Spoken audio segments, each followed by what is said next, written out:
We'll see. Tesla Supercharger V4 revealed to be twice as powerful. Oh, that's very lovely.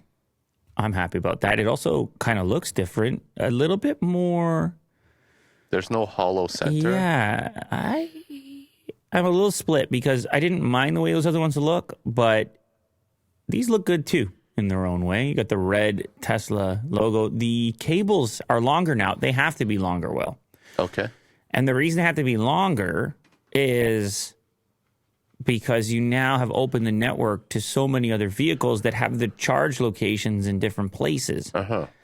So if you roll up to one of these older style chargers and your charge port is on the front and the next guy's on the back and one is on the right and one is on the left and one is a certain distance from the bumper, and it's kind of a disaster going on right now for universal charging. So more flexibility. So you get a slightly longer cable here, and it kind of looks like a lot of other chargers, although simplified, where the cable connects on the side over there, and I presume it's going to have that multi-port where you can also pull out the CCS adapter, which is weird. The box is right on my desk right there for some reason. That's the other way around. Right. Yeah. That's to charge a Tesla from a CCS station. Last year, Electrek reported on Tesla's Supercharger V4 design being revealed in the plans for a new station. Tesla is believed to be ramping up production of the new charger in order to start deployment soon.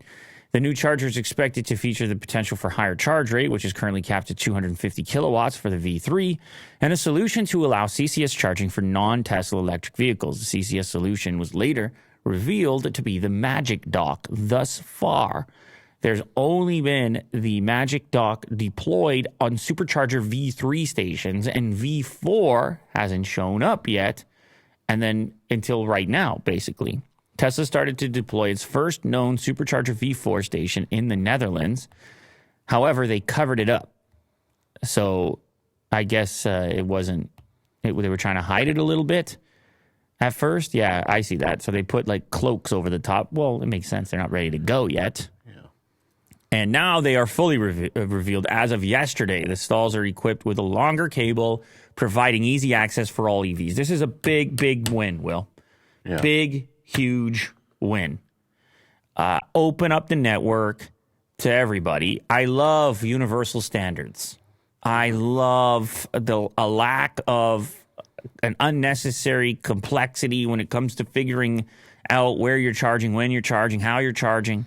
It also makes things more competitive, Will. You know why? Because now, as a customer, when you go look at the EV landscape and marketplace, with Tesla opening up their network, that no longer being a differentiating factor for you, you can really select whichever is the best option for you from a variety of manufacturers without as much anxiety as if you couldn't use the Supercharger network. All right, so that's nice.